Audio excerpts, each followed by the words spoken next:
The news cycle is churning even for May around the Big Ten and for Iowa included. Welcome to our Hawkeyes show that we deliver each and every Tuesday. Bring those comments and questions. Produce the show for us here at the Voice of College Football. As always, it's myself and Corey Brada from the Hawkeye of the Storm. Get on over there to from the Hawkeye of the Storm right here on YouTube to check out Corey's work. Corey, how you doing today? Doing good, Mark. I saw Cole. I see him in the chat. I saw he tagged me earlier today that Nebraska got transfer commitment number 15 in this cycle. Wide receiver from Texas. So he'll reunite with his old quarterback for the Big Red. So I don't know if that was Cole rubbing it in that Nebraska is doing well in the transfer portal. We've talked about that in the past. We know Nebraska also had to use the portal because they lost a lot of guys, right? So there's that argument to be made as well. Iowa had the least number of players, although they did lose somebody else. That's something we haven't brought up. It actually just broke yesterday, and that is the entry of a Wyatt Wegener, linebacker / athlete, walk-on. Entered the portal, so that brings Iowa's number this cycle to 7. Wegener had not played, I don't believe, at all. He's been here 2 years. I'm assuming he has 4 years of eligibility remaining, according to what he put out. So, I suppose he could have played 4 games last year on special teams. I don't believe he did. Best of wishes to him. We've had 2 over the past month, 2 Iowa walk-ons transferring out, which I guess that's happened in the past. I don't recall. I guess that's an interesting topic, Mark. Do you have any opinions on walk-ons? Like, what would be the reason why, as a walk-on, who's probably not going to get playing time at this level anywhere, but just to go down a level and have a chance at playing time? Why would you leave, especially if you're not in-state kid like Wyatt Wegener? Well, I got to say that I've always been fascinated by the walk-on's decision to go to a major program. I never quite understood that myself. Having just a small glimpse of what the agony is in terms of football. Football is a difficult sport. It's not what I would term to be a fun sport. The fun is in the playing, but the practicing, it's not shooting back. And I'm not discounting the drudgery of a baseball or a basketball practice and fill in other sports. Those are the 3 that I'm most familiar with. But, you're not getting in a batter's box swinging a bat. You're not throwing a ball around. There are few positions that actually touch the football on a regular basis. So it takes a lot of dedication to play football. And I just always wondered about those guys that would make a decision to go to an Iowa when if you can walk on and stay on the field during practice with that caliber of player and have to hit and run after a lot of guys that are going to play at the next level, you can certainly play at a lot of different places and actually play. And but so I've always been fascinated with that decision in and of itself. So I would think, yes, that particular player's come to a determination that, hey, I would like to see the field. I gave it a shot, right. And I wasn't quite able to capture my dream. I will say this. I mean, there are a lot of young athletes, Mark, probably more than you and I both realize, that especially the ones that come to Iowa that believe, hey, I can come here as a walk-on and earn my way on. I mean, there's a lot of players who have done that. Think about some of the safeties, and I don't have an active list. I should probably go back and trace that back through the beginning of the Kirk era. But all the different safeties and defensive backs that have earned their way from being a walk-on to being a scholarship player. Cole Fisher is one that comes to mind. Linebacker who was instrumental during that 2015 undefeated season, who, by the way, Levi of SB Nation called that a fraud season, I believe, last week. But Cole Fisher was huge as a senior. I believe he started out as a walk-on, I think. I could be wrong on that, but they've had a number of walk-ons that have proven their worth. And so, again, best of wishes to Wyatt Wegener. I don't know the kid personally. I know he's an in-state kid, but probably wasn't going to play anyways. Maybe could have competed for special teams duties, which we know are important. But best of wishes to him moving forward. We know, Mark, and we've talked about this. We can discuss it here for a moment. I've talked about it on my show. Iowa did gain another athlete from the state of Iowa. It seems like every week we come on here and we talk about these athletes and their 0-star to 3-star status as of right now, with few offers, and that's nothing to knock them with. It's just a fact. So this week you have the kid from Harlan, whose name escapes me. I'm drawing a blank all of a sudden. Aiden Hall. Thank you, Aiden Hall. Aiden Hall commits. I understand they project him more to be a linebacker. When I watch him on tape, and I wasn't real familiar with him, he's from Harlan, Iowa, and a lot of diehard Iowa fans will know Harlan, hometown of former Iowa Hayden Fry player Michael Berger, who played 4 years at Iowa. Of course, former the guy from Indiana State. Man, my mind is not working yet today, Mark. I've been staring at the computer all day. You're close. No, I talked about this on my show. The head coach for Indiana State, he was just relieved of his duties last year. Anyways, I can't think of his name. He was an assistant under Steve Alford at Iowa back in the early 2000s. He's from Harlan. So it's a small community, but it does have some rich sports history. But the point is, perhaps, this is another kind of a Cinderella story for a small town kid that had very few offers. He did just earn an offer from Minnesota. He had offers from Air Force, from Army. So that would give you an idea of what kind of a kid this is. Probably, perceived to be a real physical, tough kid, even though he's from a small town. I watched him on tape, and I said during the segment earlier this week that his athleticism is not going to blow you out of the water by any means. But again, I trust Phil Parker, Seth Wallace, whether he plays linebacker or he plays defensive back. Those two guys have been terrific. I'll be honest, I get a little nervous when, and we don't see this as much, probably for that very reason, but I would get a little bit nervous if Brian Ferentz is, looking at an athlete and saying, we're going to play this guy at receiver, because I just don't know that I have a lot of faith in Brian Ferentz and Kelton Copeland to the extent that I do with Seth Wallace and Phil Parker. So he just had an offer from Minnesota. That's good news. I know Iowa State and Wisconsin were in on him. Again, those are the typical schools that are involved with these in-state kids. But Iowa is doing very well. This is a topic that we can discuss down the road as we get closer and closer to signing day. But 23, they're doing very well. 24, they're dominating in the state of Iowa. Now, we'll see where ratings and rankings shake out. And, of course, kids can change their minds. They got plenty of time to change a decision before the 2024 signing day. But Iowa's doing well in the state of Iowa, and that's always a positive thing. So we'll just see. We'll just wait and see. I want to just say this real quick, Mark. Our friend here who comes on here to trash us both, Mark. It's just funny that he keeps showing up and he keeps trolling every week, Mark. I just find it hilarious that he continues to show up to our show, even though he apparently hates what we do. So won't give him any more than that spotlight, Mark. But no, good news to see another in-state kid coming to Iowa. And these small towns, there's always success stories. So just positivity. So you have to wonder whether this is a strategy to go after more diverse type athletes. They're all athletes. So when Corey says athlete, that is a designation for you people that don't follow any recruiting at all. That's a designation like quarterback, running back, wide receiver, et cetera.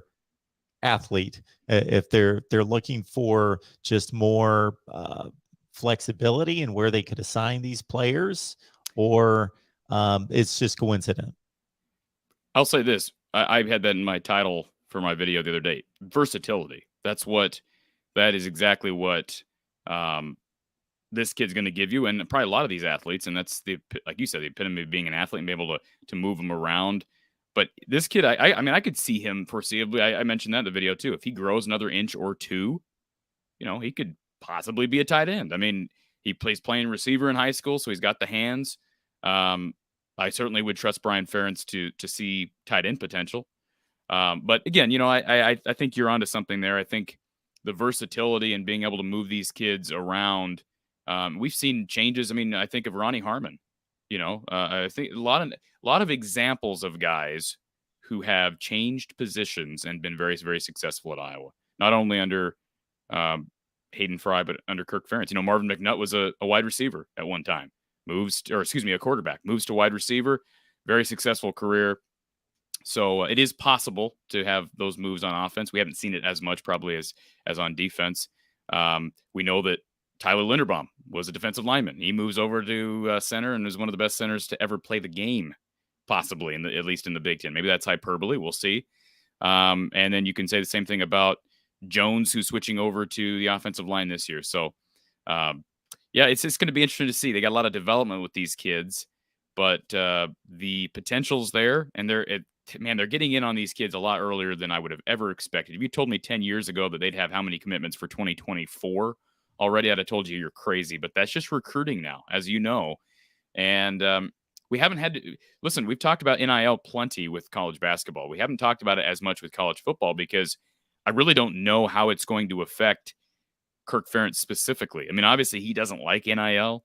I don't think he likes the transfer portal. I think that's clear. But well, I mean, isn't that true, Mark? He doesn't like the transfer portal. But I guess my point is, these kids, these in-state kids, you don't need an NIL to get them. You just don't. And so can Kirk Ferentz just continue to grab these developmental kids? I mean, will NIL almost pass him over? You know what I'm saying? Like, being a developmental school, you don't really need a bunch of 4 and 5 star kids. Iowa hasn't been able to get a lot of 4 and 5 star kids. And frankly, they don't go after a lot of 4 and 5 star kids. They were able to grab Wampa last year, which was great. I think they're in good position to grab Caden Proctor this year. But NIL is going to do one of two things. Either it's going to drive guys like Ferentz out of the game, or I think it's actually going to help. I think it's actually going to kind of change the landscape above Iowa, even things out a bit more than they are now. We've seen that with Alabama and Saban complaining. And these developmental schools can just keep humming along. Iowa, Wisconsin, etc. It'll be interesting to see. If the sources I've drawn from concerning NIL and what the truth is about these contracts and these deals and the dollar signs, it's certainly a factor and will continue to be a factor and will increase as a factor. But I think we're being caught too many times by the largest dollar signs and the aberration of the handful of players that are able to command a large amount of money. The bulk of the NIL situation is a sizable amount of money that few people would sneeze at, but we're not talking about hundreds of thousands of dollars, let alone millions of dollars. We're talking about guys that are able to, I saw some figures recently, and again, I trust the source that, the majority of deals we're talking about are in the hundreds of dollars, low thousands of dollars for some type of exchange of appearing on a podcast or, posting on social media, doing those sorts of things. So, yeah, if a student athlete is targeted for Iowa and they love the program, they love the culture, the coaching staff, the relationships they've built, they've always wanted to be a Hawkeye, and they have a couple opportunities out there to go elsewhere, and the NIL opportunities are $1,000 more, then again, it's a factor and will continue to be and probably increase as a factor. But I think we've been swayed a little too much by the one in a, I won't say a million, one in a couple thousand type deals. I'll say this too, Mark, and I'm not going to trash Levi since he's not here. He's not able to defend himself. We're going to get him back on, right? I mean, before we're probably going to get him back on. So. Before the season. For my entertainment, if nothing else. Sure. Okay. So here's the deal. He made a couple comments I want to address. So in editing and getting some footage ready for release, I noticed he was defending the Big 12. And, he was talking about the Big 12 being collectively better than the Big 10, right? He said there's more percentage-wise, there's more good teams in the Big 12 than there are in the Big 10. Let me just address that. I brought up Minnesota at the time, all right? And I said, well, he made a comment about Minnesota. I just said, well, look, Minnesota finished 9-4, beat Wisconsin, blew out West Virginia, who, by the way, is in the Big 12. Well, his rebuttal was, West Virginia was trash this year. And I'm thinking, doesn't that prove my point? Like, yeah, they had records.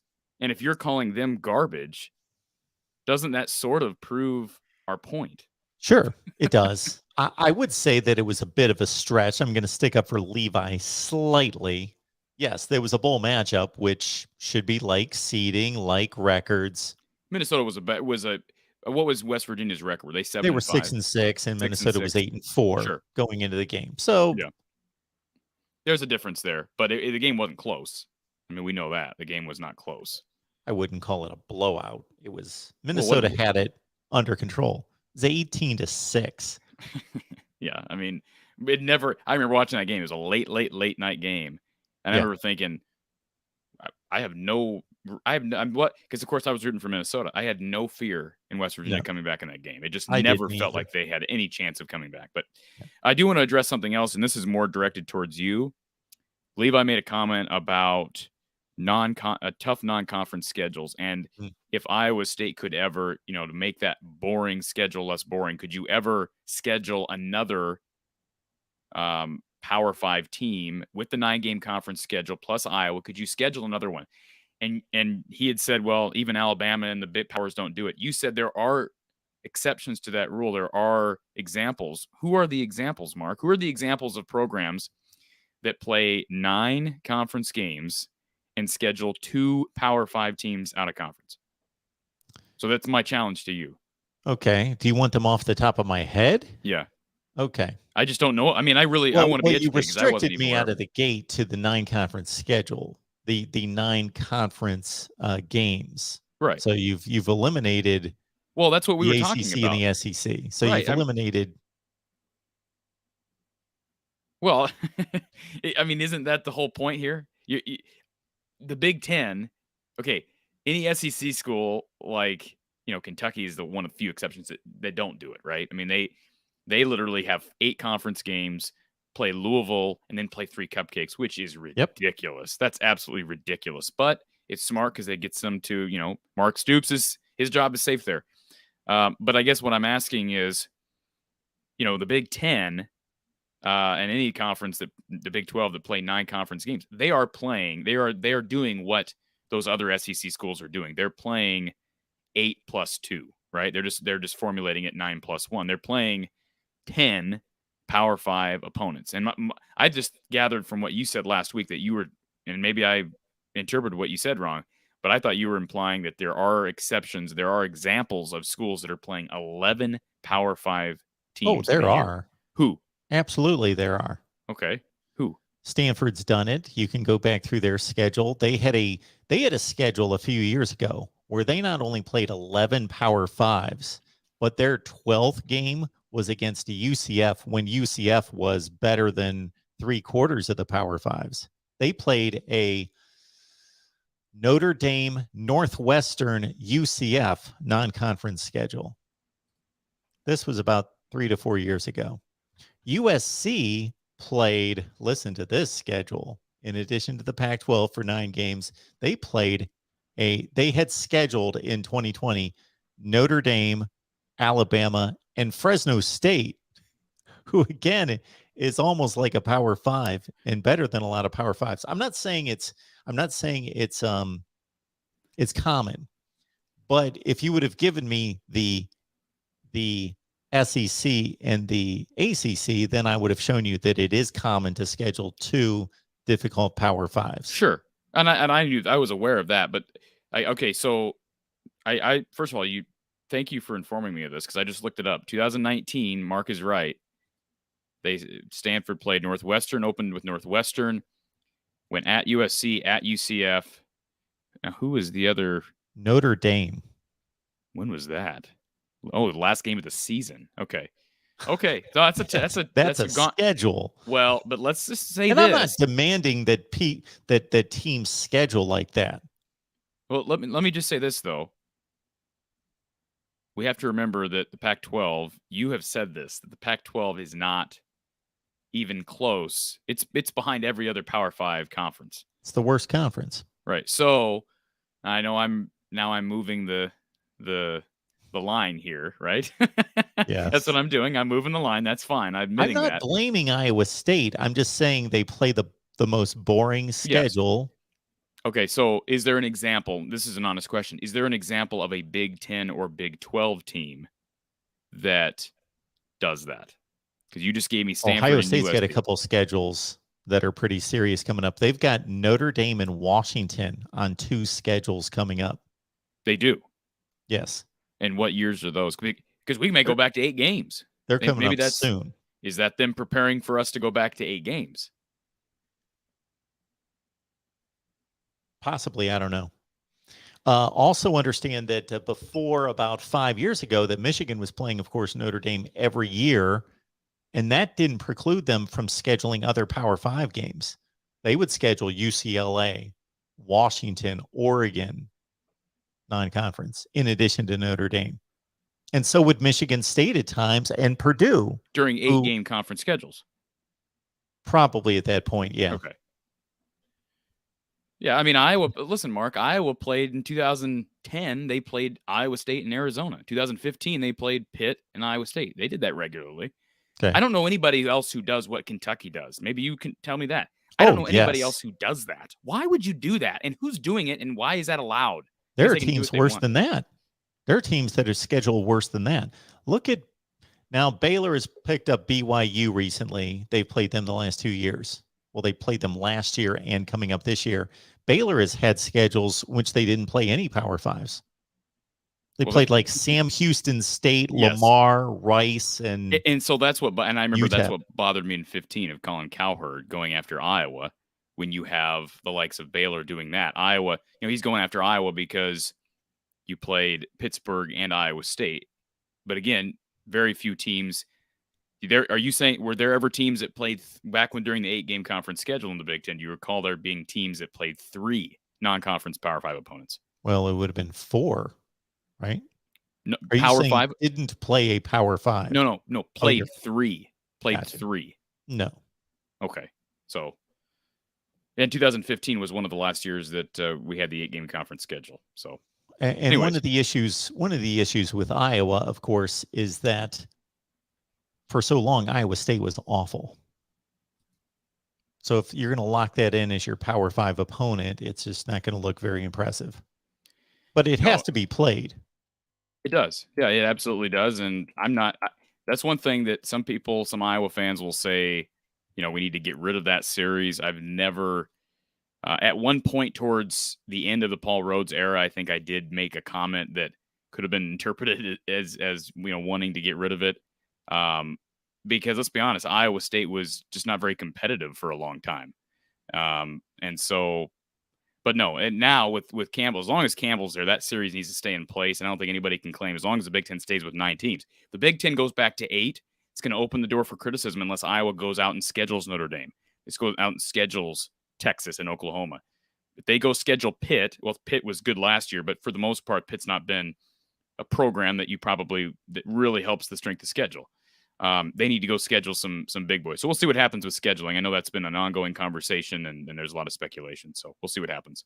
Well, one team that's on the schedule for 2022 in the 3rd week of the season that visits Iowa City is no pushover in that the last time I recall Nevada taking on a Big Ten team, Rondell Moore and company ventured out to take on the Wolfpack and were upset as a double-digit favorite a few years ago. And we've got Duke Rittenhouse on the line from the Reno Gazette-Journal to talk some Nevada football with us. Duke, how you doing today? Hopefully you can hear us. Duke, how are you? Can you hear us, Duke? Guys, I can't hear you. Oh, he can't hear us, but we can hear him. That is not good. Yeah. We are unmuted. Is your volume up, Duke? I wonder if he can see one of our chat messages. Let him know to click out and come back in. Sometimes that corrects the issue.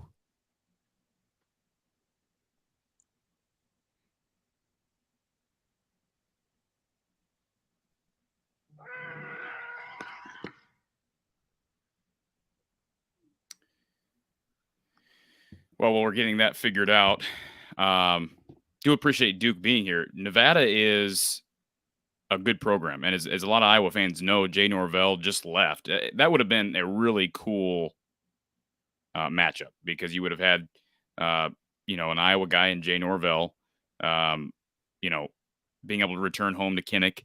But Jay Norvell moves on to Colorado State, and now you have a situation where I don't really know what to expect from him. I'm anxious to talk to. I hope we can figure out Duke's audio issues, because I'm anxious to get his perspective. Iowa also benefited from a transfer portal guy. You'll recall this back during that 2017 season when Iowa beat Ohio State. One of the two running backs in that game was James Butler, who was a Nevada transfer. So That's right. Some kind of interesting. Duke, are you with us? Hello, Duke. Duke is. Guys, can you hear me? Yes. Yes. We can hear you. You cannot hear us. I can't hear you. I'm sorry. Very odd. My volume is all the way up. Very strange.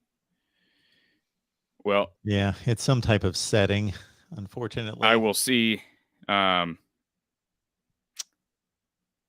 will see if he's able to join maybe on a different device. That will likely fix the problem. So I'll see if I can get a link over to his phone. Okay. See if I'll he's let you do that and look at a few of the comments and questions here. Cole brings up the Big Ten dropping divisions, and that's certainly a topic that Corey and I don't know if we'll get to it today. We shall see. But we definitely want to dig deep into Big Ten scheduling format, the move by the Pac-12 to abolish divisions and go to a 1 versus 2 seed for the Big Ten or the Pac-12 championship game, and the likelihood that other conferences will do it, maybe or maybe not the Big Ten. But I think it's a fascinating topic, and it could greatly impact Big Ten championship play going forward. I posted a video the other day where I went through the history of the Big Ten championship game going back to 2011 and how many times we would have had a different matchup in the conference championship game. How many different times? I don't have the numbers in front of me. I believe it was, 2011 through 21. We would have had, 12 Big Ten championship games. I think it was 6-6 was the split. Were you surprised? It would have been the same and 6 different. I'm surprised. I'm actually surprised it's not more lopsided. Are you surprised that the Pac-12 made a point of releasing that in their press release? Because I was a bit surprised that they did that. To me, what's the point of going back? And to me, you're diminishing those division champions that made it. Well, they're not going to have divisions. I understand, but I'm talking about in the past. They went back and said, well, had this change occurred, they'd do what you just did with the Big Ten. And I was surprised. I don't think any conference would want to bring to light that their previous championship games are invalid in some way. That is what the Pac-12 did, and I thought it was very strange. But you're right; it would change. And let's be honest, it's bad for Iowa. Oh yeah, it is. It's bad for Iowa, but Mark, it's fair. Okay, it's fair. Well, that's the first thing I want to hear from you is your assessment. So you. Well, are okay with it. Here's what I like divisions, but I would rather us redistribute divisions. Okay. Here's what I think would be a good decision. Why don't we redistribute divisions every 5 years? We can literally redistribute divisions every 5 years. We make schedules up 5 years at a time. Okay. All right. So when the pendulum swings a certain direction, you can be ready for that. What would be the harm in doing that? You're able to put Ohio State in the West. Division championship is a division championship regardless. Let's give Duke another shot here. Hopefully he can join us. Hi, Duke, guys. you got us. Can you hear us, Duke? I can. Tremendous. Sorry about I'm not sure what was that, but I'm going to guess. Let's just say it was my end, and we can move on. Ed says, Ed in the chat says, I guess what happens in Reno stays in Reno. Yeah. No, or what happens when technology is maybe a little beyond you. I don't know. Absolutely. But this is great. This is clear as a bell. Perfect. Well, I appreciate you joining us, Duke. Mark, if you don't mind, I want to ask Duke a question first, because the main theme of this game in mid-September, I should say, at least from an Iowa perspective, is the departure of Jay Norvell, who of course has strong Iowa connections. What do we expect? I mean, how would you describe maybe spring ball and what Iowa fans should expect from it now Norvell-less Nevada, as I tweeted out earlier? Yeah, I mean, there's just so many questions in terms of the the on the field product. it's more questions than answers right now. The attitude around the program, it took a while. They got blown out in their bowl game, and then it took a while for, okay, those guys are gone. Jay left, a couple of coaches left, like 22 players, 19, a lot left. And it took a while, but then it was, okay, these guys are gone. And we need to stop feeling sorry for ourselves and worrying about that. And then we need to be Nevada. So that took a bit.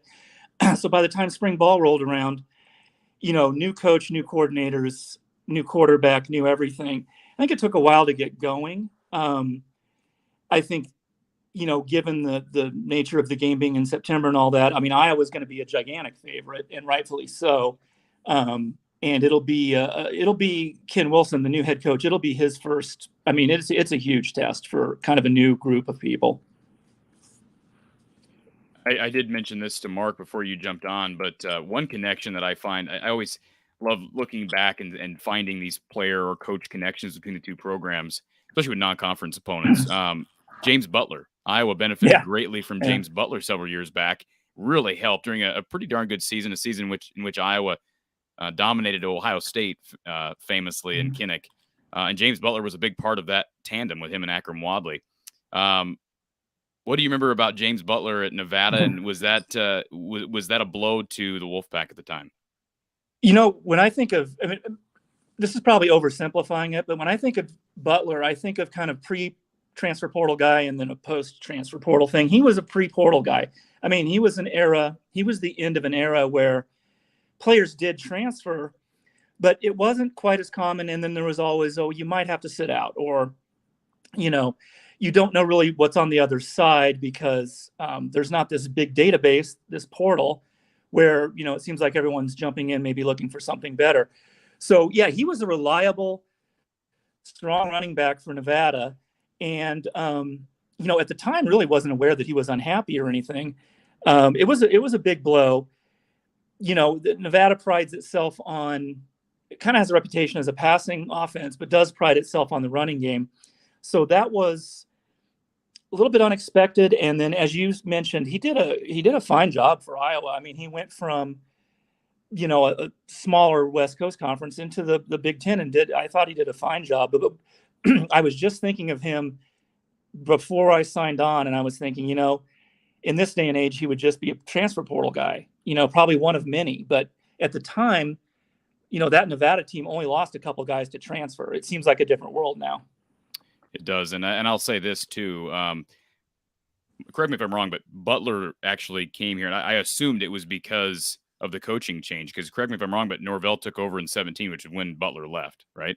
Yeah. So Jay's first year, 17, 18, 19. Jay's first year would have been 2017. Yes. Yeah. So, who knows there, and as much as demand as Jay is in now, that first year, boy, they were 1-7 at one point and had lost to Idaho State. And I mean, people were like, can this guy coach football? So, I mean, maybe Butler thought he saw some of that, that I don't know what this guy's doing. I don't know what he's about, and I'm going to go somewhere else.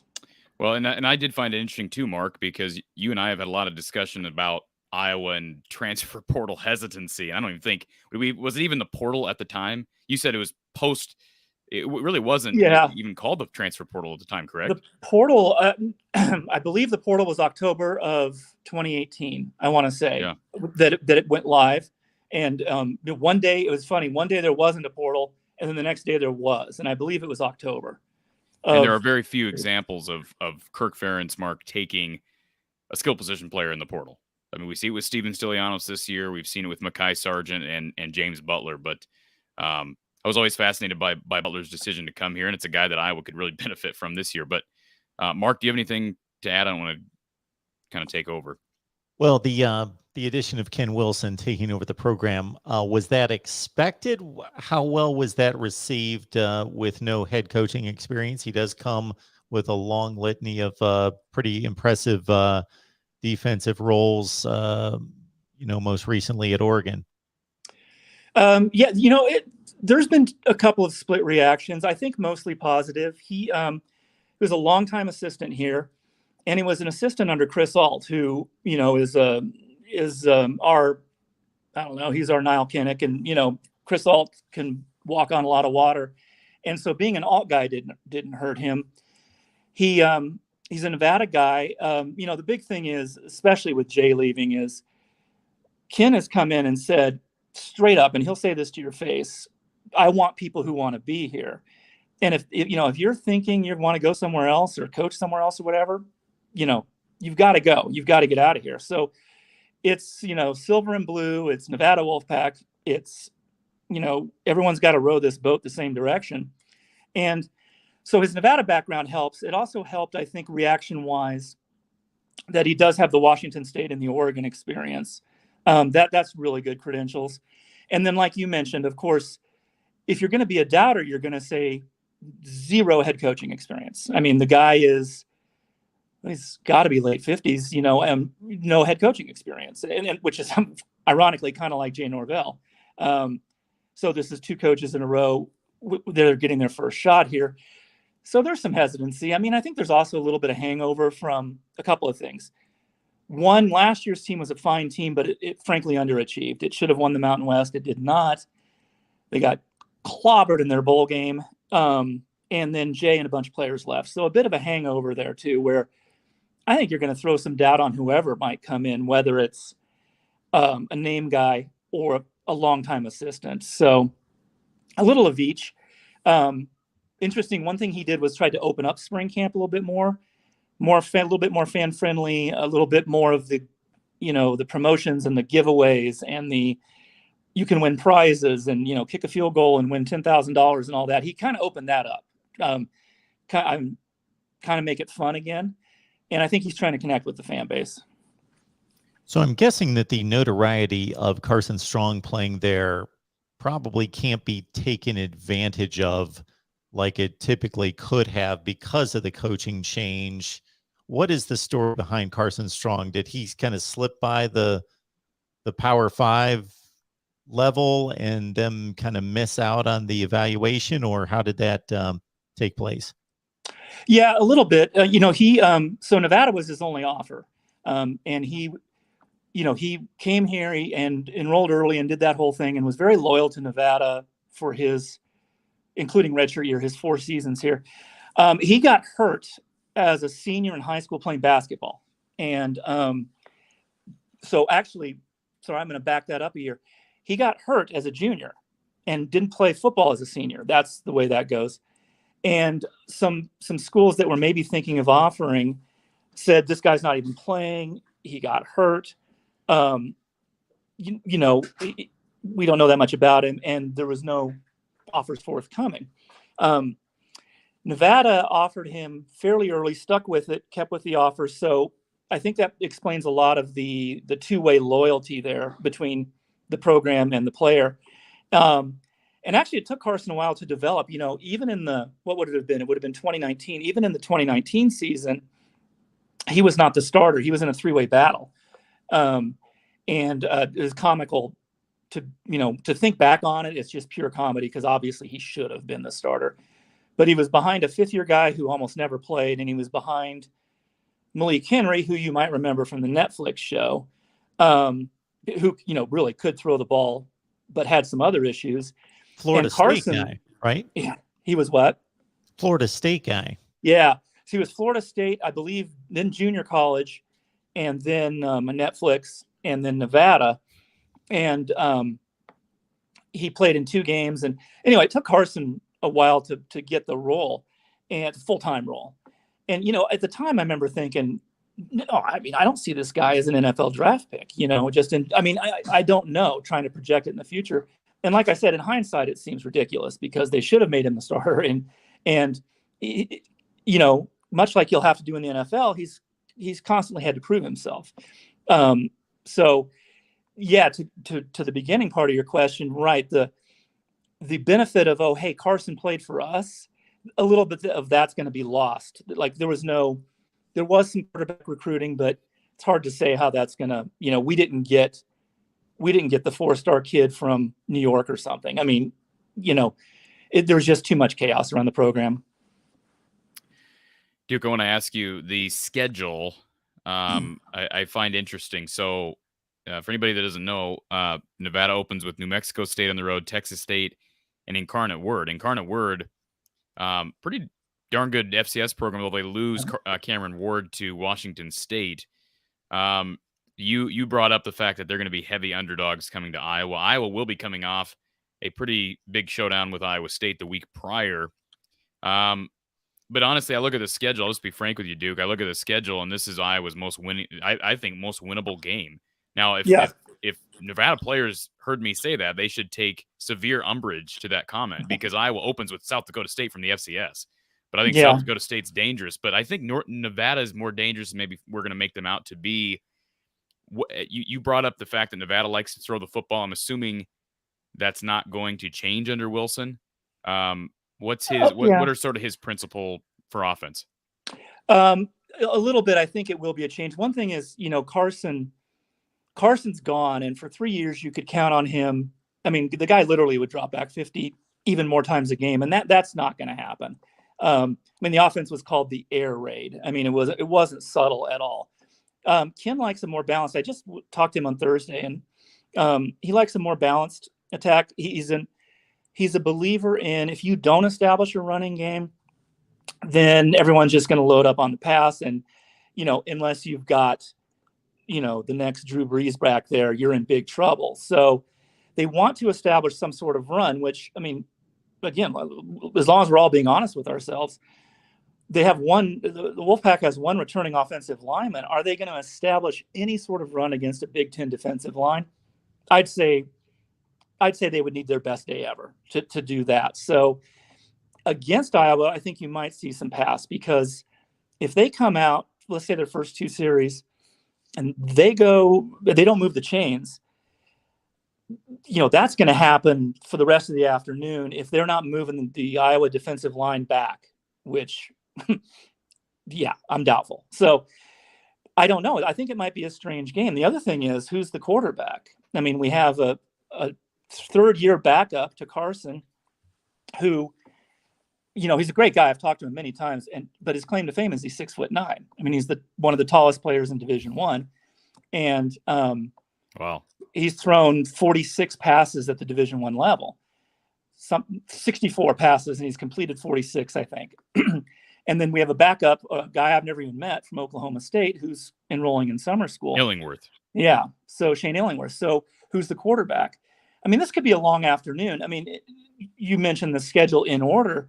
For Nevada, the only benefit would come in that Iowa is the fourth of the non-conference games. I mean, they got to work out some kinks against New Mexico State and that crowd so that they enter the Iowa game with some confidence, or maybe a few players have emerged. Maybe Nate Cox, the big tall quarterback, maybe he's better than I'm giving him credit for, because I don't know what your game plan is against Iowa if you can't run and you have an unproven quarterback. I mean, what do you hope it's 7-0? Do you hope to take it to the final possession? I have no idea what your game plan is. There's no way around it. It's a tough ask for Nevada right now. Well, Mark, I think Duke is I appreciate Duke, you coming on and discussing with us candidly this team. But it sounds to me, Mark, like there's some concern from his standpoint as to how Nevada is going to score points. I will say this, Duke, and maybe you're already familiar with this Iowa team, but the one weakness, if there's any weak link to Iowa's defense, it is the defensive line. Contrary to what people coming out of spring ball may want you to believe, the defensive line struggled last year at times. Early in the season, they were able to get pressure on opposing quarterbacks through some stun action and whatnot, but they don't really have a proven pass rusher. But again, you talked about the attrition on the offensive line. I looked through some of the transfer portal action for Nevada, and I counted, maybe I'm wrong on this, but 17 players departing, which seems like a big number because I'm comparing it to Iowa, who now, including Walk-Ons, is at 7, which is lowest in the country, I believe tied with Baylor. But they do add, I believe, a couple. Bryce Peterson from San Jose State, Kai Arneson from Oregon, along the offensive line. And then I think, am I missing somebody in there, Duke, that you can think of? Along the line, No, I'm thinking of defensive line. Oh, we actually had a player come back. First time I've ever heard that. Guy named Zach Welch, played for Nevada, left, went to junior college, currently plays for Nevada. So there's the first. I'd never heard of that. He transferred back to his own school. And it appears to me as if, and just again looking through some of these decisions, you got Illingworth from Oklahoma State, you got a wide receiver from Arizona, you got a couple kids you got several kids. I think 4 kids I counted from Oregon, which I found interesting. And they're all on offense, all 4 of them. And then Darian Green-Warren from Michigan, who was, my understanding, was a pretty highly touted corner coming out of high school. So it seems to me, and again, you'll have to familiar because you're familiar more with and I'm sure Mark, you are too, with kind of the way transfer portal recruiting goes at the group of 5 level. But certainly you benefit from these schools that you've got kids that aren't getting playing time that want to leave. Has Ken embraced that more than maybe Norvell? And is that seems like the transfer portal, of course, it's going to be active the year after head coach leaves. But I mean, how has Ken, from your estimation, done in the transfer portal as far as recruiting? Oh, really well, and had to. And he's not necessarily a fan of it. His quote to me earlier this year was, "This thing needs guardrails," was what he said to me, because it seems like, as you guys know, it seems like it was the idea had good intentions behind it. Let's not penalize kids for wanting to make this decision, but it was thrown in there as kind of a Wild West type thing. It maybe does need some guardrails. So if you're going to compare the two, I'd say up until recently, Jay hated the transfer portal. He called me the day it went live and talked my ear off for 45 minutes on how much he hated it and how it was bad, and it would turn Nevada and Fresno State and San Jose State. It would turn programs like that into minor league farm teams for the Pac-12, basically, was his worry. That, like, let's say you do a really good job on the recruiting trail. You bring in this great receiver, you develop him for 2 years. He starts getting whispers in his ear, and next thing you know, he's at UCLA. That right. was kind of Jay's thing. Of course, I mean, we're all adults here. It didn't stop him from taking, 9 Nevada guys with him, when he went to Colorado State. So Ken embraced it in the sense that, first of all, he's from Oregon, and I think maybe was more familiar with, as you said, how this thing works at the Power 5 level. I mean, you're talking really, really good football players who, for some reason, it could be playing time, they miss their girlfriend. It doesn't, for some reason they want a new location. And I think you need a little bit of expertise in that if you can get it, because Nevada normally would not be getting transfers from Michigan and Arizona, 4 guys from Oregon, guy from Liberty. That's not who we usually get. In the past, our transfers were West Coast guys who, again, maybe weren't getting the playing time or whatever, but they were more, these would be more Idaho State guys or or even maybe a guy from Kansas or something, but these big programs sending their players to us hasn't been the case up until this year. So I'd give Ken high marks in that he was announced on December 10th. He was announced. And I mean, he had this introductory press conference and he jumped in his car and went recruiting. I mean, because he knew how far behind he was. The high school class was minimal. I mean, the high school class initially only announced 2 guys. I think it's up to 4 now. It was all JC guys and transfers. And he knew, how do we build something that can take the field on August 27th against New Mexico State? Well, we have to build it quickly. And so I give him pretty high marks. What's funny is I don't think he's a huge fan of it, but I give him high marks for it. And I think it's clear this has been done at the, from the basketball standpoint. I think of Iowa State, last year going from being a 2-win team to being a team in the Sweet 16 this year. It's easier to do that via the transfer portal in basketball. It's very hard to do it in football. But I would guess that it could be done to where Nevada becomes, at least, I mean, I would project them. You much more knowledgeable than I am, Duke, but I would still project them as a bowl team. They're one of the better teams in that conference year in and year out. The faith in what Ken has done thus far, are they a 6-16 this year in your mind? Yeah, they're close. They're right there. I mean, they are the universal 5-7, 6-6, 7-5. I mean, they're right in there. Iowa, just to use an example, that's a loss. So that brings you to an 11-game season that they've got to, to get 6 wins in 11 tries, basically. So yeah, it's so hard to say. I mean, like if we were having this conversation a year ago, it'd almost be the opposite. We'd be talking about Nevada's depth and the great receivers, and they're going to win the Mountain West and all these things. And all of that is gone, which, I get it. It's college sports. It happens. But it is so weird. I was out at spring practice, and I mean, I don't usually have to have the roster with me, but, I had the roster, and I'm like, who are these guys? And it was just, that's the level they're at right now. So, there's some strengths. The team has some strengths. The running backs are good. The secondary is good. But it has some just open positions, more or less. I mean, I asked Ken straight up if he had a depth chart, and the answer was pretty much no. I mean, other than the running backs, maybe. So, I don't know. What does this team do? Completely falling apart. They're 3-9. Pulling off an upset, beating Boise State again or something. They're 7-5. So I think it's fair to say they're going to be one of those teams, that like ESPN does 52 articles a year on who's, on the edge of the bowl games and all that. Nevada's going to be in every one of those articles. Well, again, for anybody who maybe is a Wolfpack fan who tuned in, if there's any hope to, again, generate success quickly, it might be via the transfer portal. As much as a lot of us may hate that, it might be via the transfer portal. It sounds like Ken has done very good in that regard. Are there any hard feelings towards Jay Norvell? You brought up the fact that he took 9 players with him. Mm-hmm. That's, I think that's an interesting conversation to have because Duke, you and I both know that there are rules against tampering, and technically an opposing coach cannot speak with a player until he or she is in, he specifically, we're talking football, is in the transfer portal. Were there hard feelings towards Jay when that happened? Because I do remember that being a news item. Yeah. So, I mean, there's different levels of it. Around the program, it's very much we don't mention the past. And that started after the bowl game.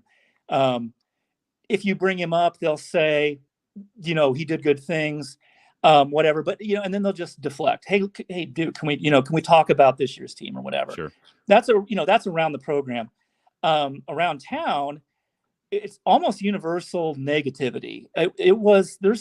There's some things that didn't sit well. Going to a conference rival was the stunning part to me. I remember it was a Sunday night. I went to bed, and Jay was still employed at Nevada. And I got up Monday, and people are calling, and I need to get on this story. And I'm like, well, did he get I forget there was like only 2 jobs open. And I'm like, one of them was like Temple. I'm like, did Jay go to Temple? What's going on here? And it turned out to be Colorado State. And I'm like, oh my God, you don't go to a conference rival. I mean, that's just, we did the research.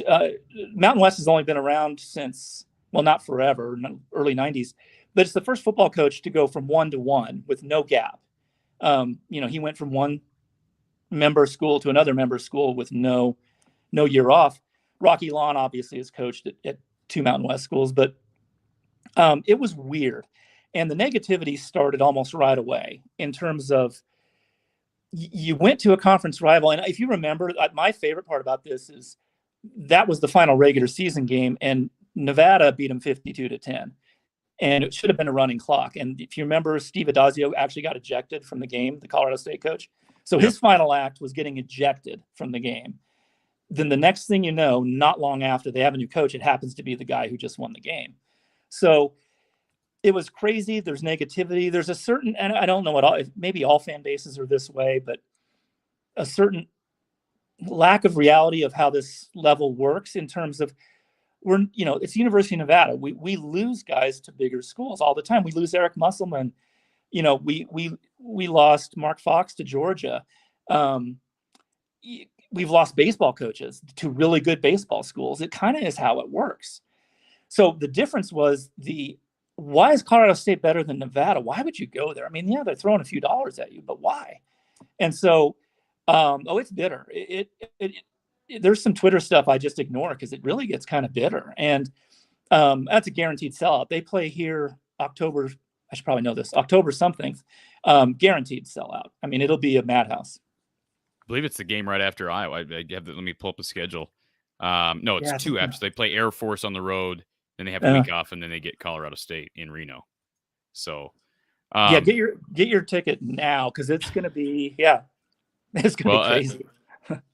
Duke, we have former Iowa's offensive coordinator Don Patterson on this show quite a bit, and I know he's got a lot of respect for Jay, but I know that move was a bit criticized by the outside, and understandably so. Last question I really had for you, Duke, and it relates to that game, Iowa-Nevada specifically. You may or may not be familiar with Iowa's struggles offensively. Inability to run and get a push despite having the country's best center in Tyler Linderbaum. Struggles at quarterback. Iowa's refusal to really go after, whether it be a quarterback or skill position players. They're obviously strong at tight end, as they always are. Is there a specific aspect of Iowa's sputtering offense that you do feel maybe Nevada's defense can take advantage in Kinnick? Possibly. I think two of the stronger areas on the team, the strongest area of the team might be the secondary. So that's where there's three returning players in the secondary, and then the whole rest of the team only has 3 total. So as an example, just a possibility, let's say the Iowa passing game does struggle a bit. Maybe Nevada picks off an early pass or something like that. That could set a tone for, hey, you can't pass against us, and we're going to ride that as far as we can. Possibly. I mean, we're really kind of projecting here. And then Nevada's D line, which is going to, my understanding, they've said we're going to, it's technically a 4-man front. What they want to do is show different packages on every play. They want to shift on every play. They want to give, as an example, the Hawkeyes a different look. No 2 same looks on 2 consecutive plays. If they can pull that off and maybe force a couple of punts, then I think maybe you've got a low-scoring game. And in my opinion, Nevada's only hope is a low-scoring game. If this is any kind of shootout, the talent level at Iowa is eventually going to tell in the second half, and that'll be a case where Nevada ends up losing, 44-28, and maybe a moral victory, but they still kind of got blown off the field. In my opinion, the only hope is something like 14-10 at halftime, and then see what happens in the second half. I think maybe if Iowa dares them, like I started off saying, if Iowa dares them in the secondary and Nevada maybe picks off that early pass, maybe we have a ball game, maybe more so than I'm expecting right now. And Iowa fans will recall that Iowa played with fire against another Mountain West school in Colorado State last year, and I believe trailed at halftime in that game and found a way to win. But you mentioned it, Duke. The key is for an Iowa Big Ten school putting a team like Nevada away early. You don't want to even give them the idea that they have a chance to pull off a shocking result. Steve Alford, I know this is a football show, but let me just add this before we leave. He's a guy who went from, I know he didn't go directly from a Mountain West school to a Mountain West school. Of course, he coached in New Mexico. He's an former Iowa coach. I guess before we sign off here, because this is an Iowa show, just your thoughts on Steve Alford. Oh, he's just amazing to talk to basketball wise. One of my first sports books that I really loved was the Season on the Brink book, from his playing days, the John Feinstein book, and to finally meet the guy and all that, I was a little starstruck. And he, just to let you know, he loves the history of the game, and he loves the fact that he's been in it as a coach for 31 years. He will give us examples. He'll talk about Iowa all the time. He probably talks about New Mexico the most. I think he's kind of mad at UCLA, and he talks about Iowa a lot. So I think the ups, the downs there, but I think overall, it had a huge impact on him. But just talking basketball with the guy is amazing.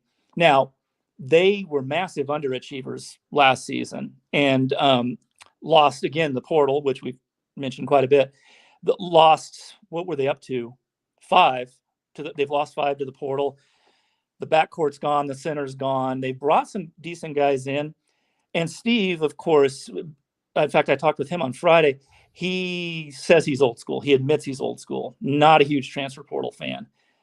Just in terms of, again, does this thing need a bit more legislation? Does it need to be kind of corralled a little bit? So he was upfront about that, but he's adjusting because they only have one more scholarship left to give. So they've filled, what is it? I think you can carry 15. I think they've filled 14. And they're all, so they're basically ready to go.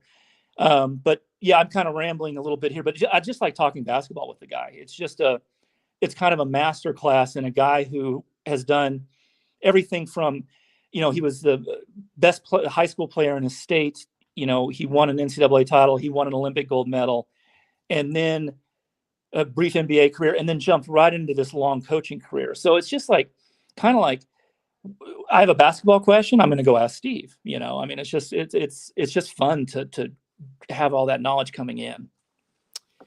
Appreciate this super chat from Lomansky and Duke Rittenhouse of the Reno Gazette-Journal. Duke, appreciate the time this evening, and we hope to have you on maybe the week of the game because we'll know a lot more then. We'll have a couple games under our belts, and look forward to seeing the Wolfpack in Kinnick Stadium. Yeah, I'd love to do it. Give me a call, and we'll do it. Yeah, as you said, we at least will know what the heck we're talking about. So. Absolutely. Appreciate Duke Rittenhouse being here. For Mark Rogers, Corey Bratta, we will talk to you next week.